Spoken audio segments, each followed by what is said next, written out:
Hi everyone, I'm Maria McLachlan. This is not the video I plan to bring out this weekend. It's a bit of an impromptu one, but on Thursday night, 24th of March, Manchester, England, saw the biggest show of strength from trans activist bullies that we've seen in a long time, when up to 200 of them marched from St. Peter's Square to the Mechanics Institute a few minutes walk away, where the socialist feminist group Women's Place UK were hosting a meeting.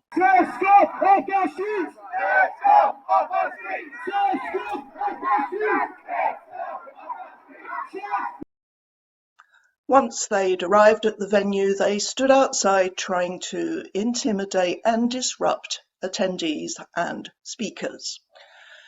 Being amongst the protesters felt like being in some kind of Orwellian 2-minute hate. All this hatred was directed at women inside who dared to meet to discuss women's rights. Misogyny. These tweets were by my friend Izzy, who, as I reported recently, was assaulted as she was leading the chants at a feminist march in Manchester a couple of weeks ago. But by God, is she one brave woman. In spite of what happened to her, she moved amongst the enemy and got some great footage. Piecing together from what's been said on social media, it seems that the bullies shouted abuse for the entire duration of the 2-hour meeting. Only at the end did they disperse on the orders of the police, allowing the meeting's attendees to leave without having to make their way through the hostile, ranting mob. Some women attending the meeting spoke quite highly of the Greater Manchester Police's handling of the event, but as Jean Hatchett, who was at the meeting, put it in an article I will link to below, watching our phones to see what was happening and judge the threat, we realised that the protesters were large in number and they looked and sounded incredibly angry and threatening. Greater Manchester Police had escorted this angry crowd of threatening men and some women through the city centre to the doors of a meeting where women were speaking about their rights, a meeting they were legally entitled to hold. We began to appeal to the police from our Twitter accounts to ensure our safety and to act to move on the angry protesters. Women who ventured outside to see what was happening were asked by police to return inside so that they didn't inflame things. The mirror with women being abused in a domestic violence setting and trying not to wind up the abuser is stark. On my website is a page entitled Trying to Stop Us Meeting, and on that page I listed every feminist meeting that I knew of that took place around the UK, starting with the one I was assaulted at in September 2017 up until the end of 2019, and then I stopped, partly because there were so many meetings taking place that I couldn't keep up with them, and a couple of months later lockdown started, so they stopped altogether. But the main reason I stopped listing them was that the point of that page had been to show what these bullies were doing. They were trying to get venues to cancel on us, and they sometimes succeeded, though they never once stopped a meeting from taking place because the organisers always managed to find an alternative, often at very short notice. And the bullies would turn up in numbers, stand outside the venues in order to shout at and even assault attendees and to drown out the voices of those speaking inside. As time went on, this was happening less and less, and I got the impression that they couldn't be bothered anymore. Or maybe the ones with half a brain realised that they were doing more harm than good to their cause. That's a lesson that seems to have been forgotten. The last meeting I went to before lockdown was the Women's Liberation Conference organised by Women's Place UK in February 2020. About 1,000 of us attended, and that attracted a relatively small group of mostly silly little girls shouting at us to be nice. Didn't stop me getting angry with them, I'm afraid.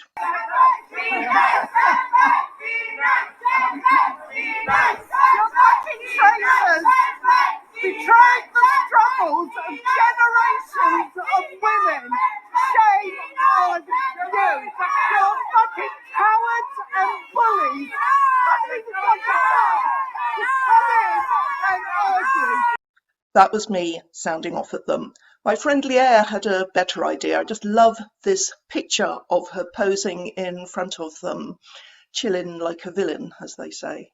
As far as Women's Place UK is concerned, I have great respect for them, as I do for everyone in this fight, even if I don't agree with everything they say and do all of the time. WPUK had been a group in planning that was launched just 3 days after the assault on me with these specific aims, and they started organising meetings around the country with brilliant speakers, including a couple of trans-identifying men. At the time, I approved of this strategy because when I saw them being called an anti-trans hate group by the great unwashed, wild-eyed wannabe tyrants from the lunatic fringe, I thought it would be useful to point out that WPUK platforms trans-identifying people as speakers, so how can they be transphobic? Because they really aren't. Of course, it made not one iota of difference. The gender cultists are not interested in the truth, in reasoning, or in arguments. They are bullies. They get off on trying to silence feminists, and because of that, my own position has shifted quite a lot. Once upon a time, I thought of myself as 100% of the WPUK socialist feminist brand, but I no longer do. I am more persuaded by radical feminists like Sheila Jeffreys, who, to me, has been a more powerful feminist voice in this debate. I will still go to every WPUK meeting that I possibly can, however, because so many of the speakers they do platform are truly wonderful and inspiring, and you can see them all on WPUK's YouTube channel. The last one I went to was in London in October last year after lockdown restrictions had been lifted, and there were a very few weirdos protesting outside it. One of them, as soon as he spotted me, came waddling over for a selfie with me. Let's have a little selfie. That's for us, eh? No. The others just made us laugh. The reason why it's calling us men is because we're attracting your boyfriend, your husband. Fucking bitch. Fucking, you don't still sell me. Fucking good. I mean, listen, look, another sister. For the love of God. So, very concerning to see this bunch of wankers in Manchester using the same old excuses to regurgitate the same old hateful crap. What do they want? Let's just look at the WPUK lineup. Rebecca Bull, okay, she is one of the lawyers on legalfeminist.org.uk. She is one of the founders of Maya Forstatter's site, Sex Matters, a solicitor specialising in equal pay and workplace discrimination. I hadn't heard of Stephen Knight before, but he attended the meeting and helpfully tweeted a bit without actually knowing the names of the women he was listening to. Kathy Devine is an academic whose specialism is in sport policy. Focus is on equality and human rights for girls and women. Maggie Moyo, a lesbian asylum seeker originally from Zimbabwe, is a human rights campaigner now resident in Manchester. She spoke of the horrors of FGM and forced abortions that were visited on her fellow women in the name of culture and why single-sex safe spaces is vital for these traumatised women. Chaired by Emma Hilton, the developmental biologist at Manchester University, whom I already mention at every opportunity. News of the protests made local BBC TV, and Emma got interviewed. Seen a little bit more of what we were about last night. That starts to narrow the gap between the, how we are portrayed as very extreme and what they're protesting against. Straight after the clip of Emma, which I've had to cut, I'm afraid, for copyright reasons, the show's presenter told viewers that None of the organisers of the protest were available to be interviewed. Surprise, surprise, but a spokesperson said, told us that while a woman's place called the police on us to intimidate us, that's what they say, we stood firm and protested peacefully for our right to equality. Peacefully for equality. So that's what this is?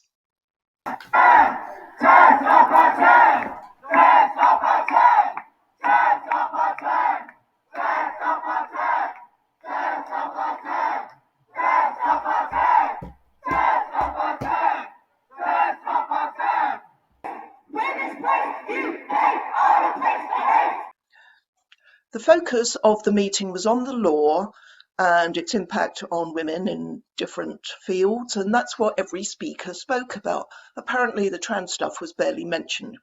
So you've got a stellar lineup, 5 women with impeccable feminist credentials. I can totally understand why a bunch of men who desperately want to get into women's toilets and changing rooms would find it worth their while to spend their time trying to shout them down, and why they would even have the temerity to lie, as in their poster here.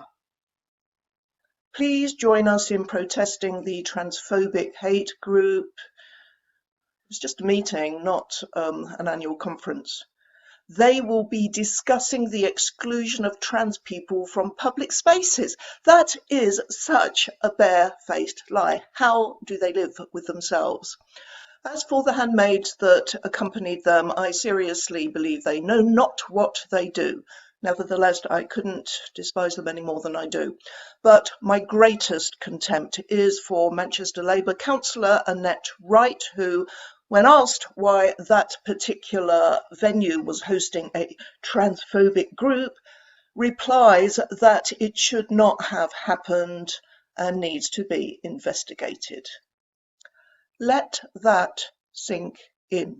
Why were women allowed to meet and talk about their rights? Still doesn't compute with me, but that is what the Labour Party, a party I voted for in nearly every election for nearly 40 years, has become: an enemy to women. I'm also contemptuous of local reporter Adam Maidmunt, who was offered a free ticket but chose not to use it. Maidmunt didn't have the guts to go inside and report truthfully on that meeting because he knows damn well there wasn't going to be any hate or transphobia to report on, so he chose to stay outside the venue with the protesters. I'll link to his report in the Manchester Evening News below. As you can see, it gives credence to the notion that WPUK is a transphobic hate group that puts trans lives at risk. Fake. The videos will go up on the WPUK YouTube channel hopefully very soon, and they will be ignored by the trans activists because the truth doesn't fit their narrative, and what they don't seem to have grasped is that more and more people are waking up to the truth, and it is their fault for behaving like nasty, vicious, lying thugs. They are getting desperate, and the social media response should make them think twice about whether trying to intimidate and bully feminists is the best strategy. But I won't hold my breath. Thanks for watching. Bye.